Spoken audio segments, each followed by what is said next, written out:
Peace, family. The following is a clip from Rod Hayes. His latest episode. He has a show on my Patreon channel. The name of the show is We Are Mutants. This is the latest episode. It's called The Hidden Black Hand Who Created White Supremacy.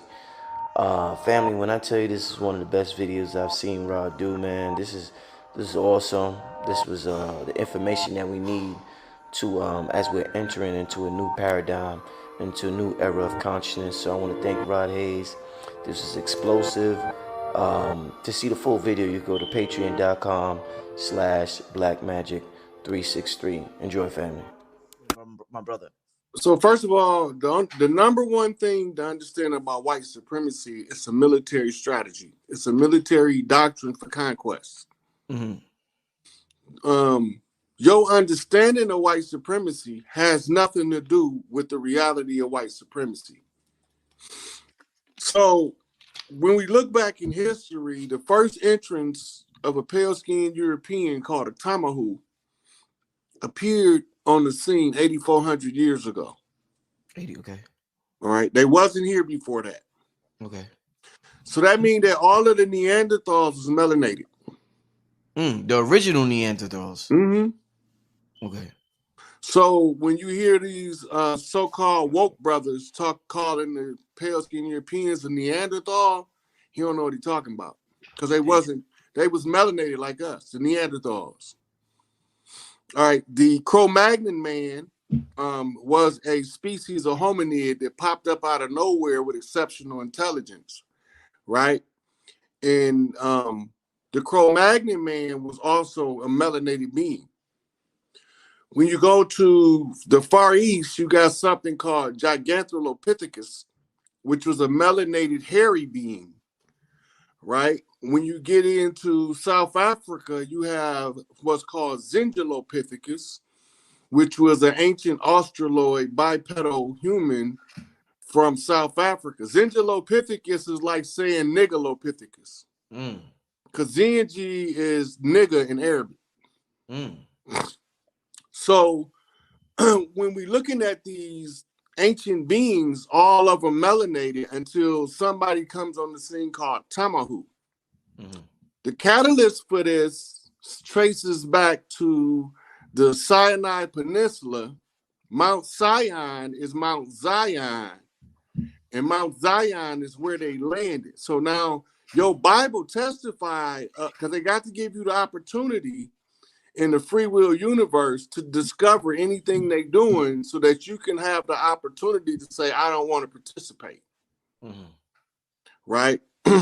So they call us sinners. Do you know that sin is actually a deity? Sin is not a verb. It's a personal noun. Yeah.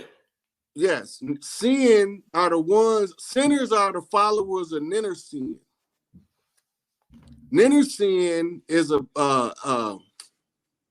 Sumerian scientist. The sinners are the ones that he created that couldn't ascend. They couldn't ascend because in the Human Genome Project, as they called it back then in modern English, it would be the Human Genome Project. It would be Lulu Amalu work order from Nibiru, which is the commission to create a sentient being to perform the labors of the ones who call themselves the gods. And they begin to create a different strain from the ones called San.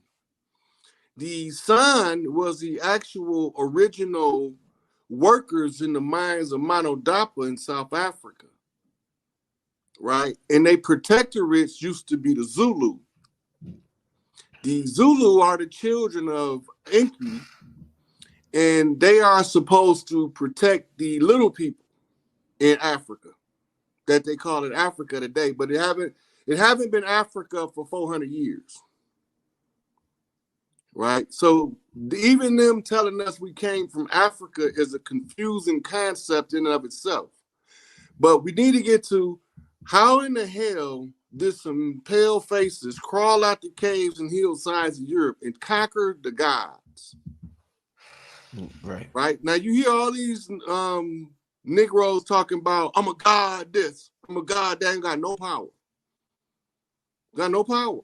You can say you a god, but if you don't do no god shit, don't nobody believe you. Right.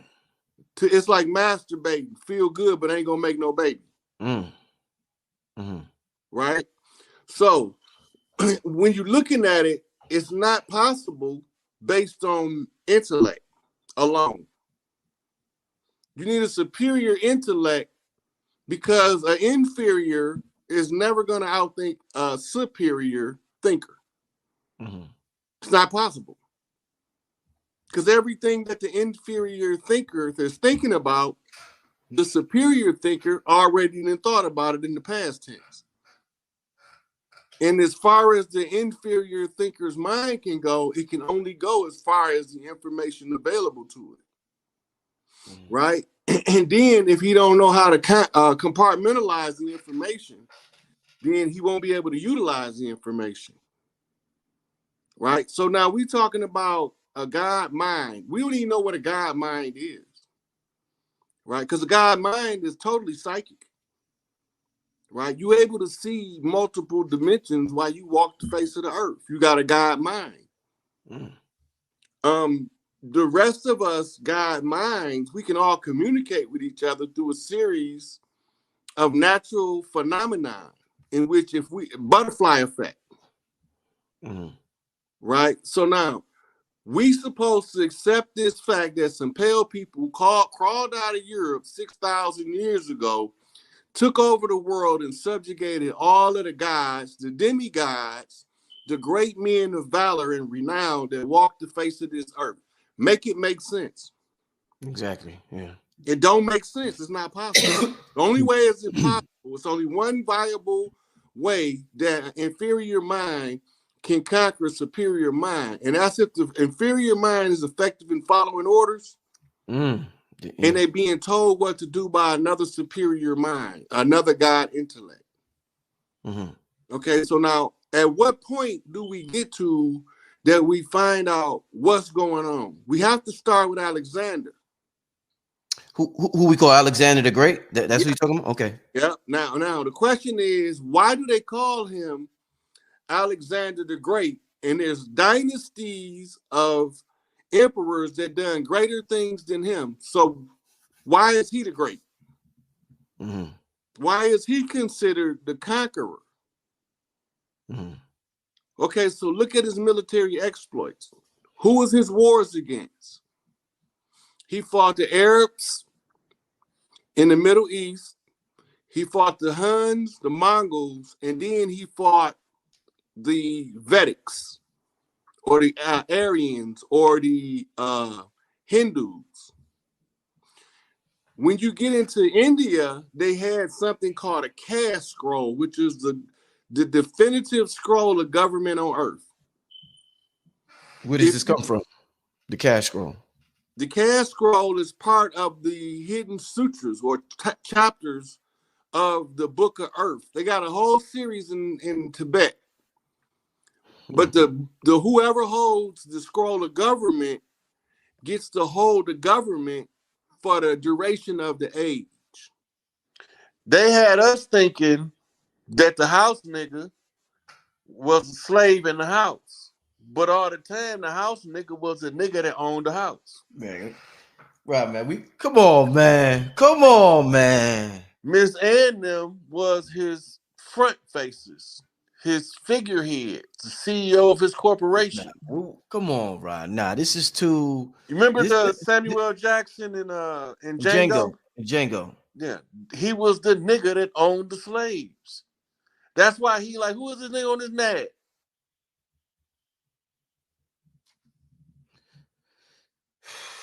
Man.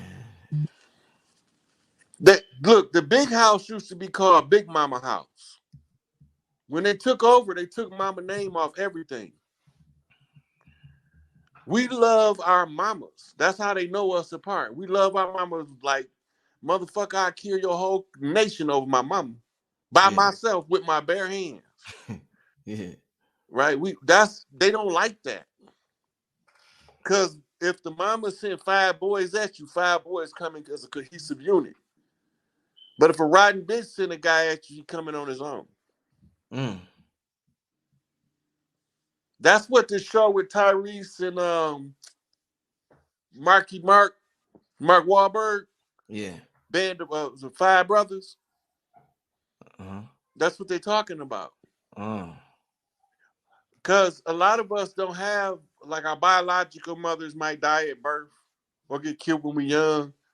And then somebody else, Big Mama, got to raise us. And Big Mama don't always look like we think she should look.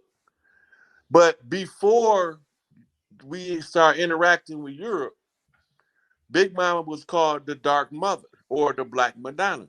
Madonna means young maiden.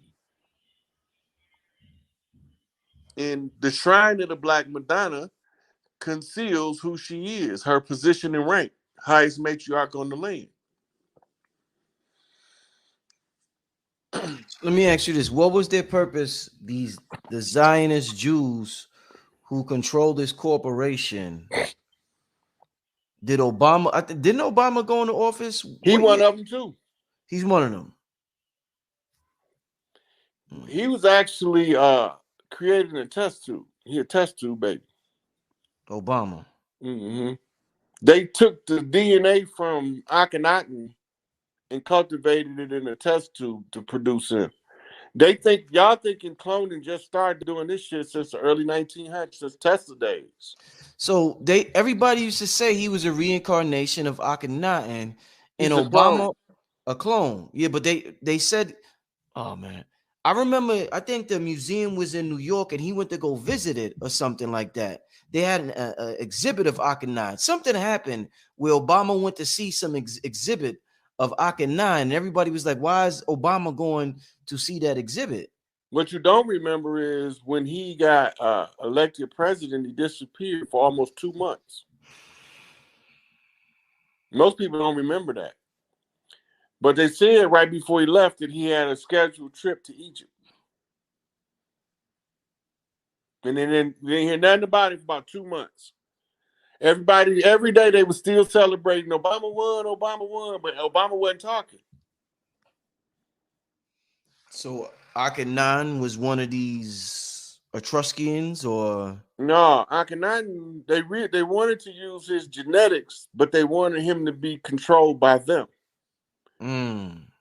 His handler was George Herbert Walker Bush.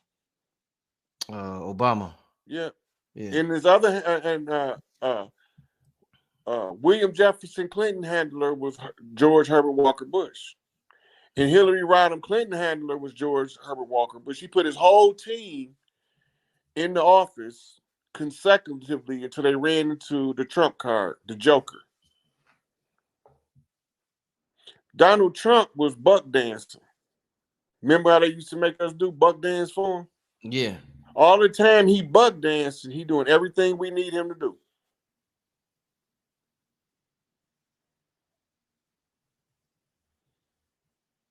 So when they go in Mar-a-Lago, they're looking for something called 72 secret treaties.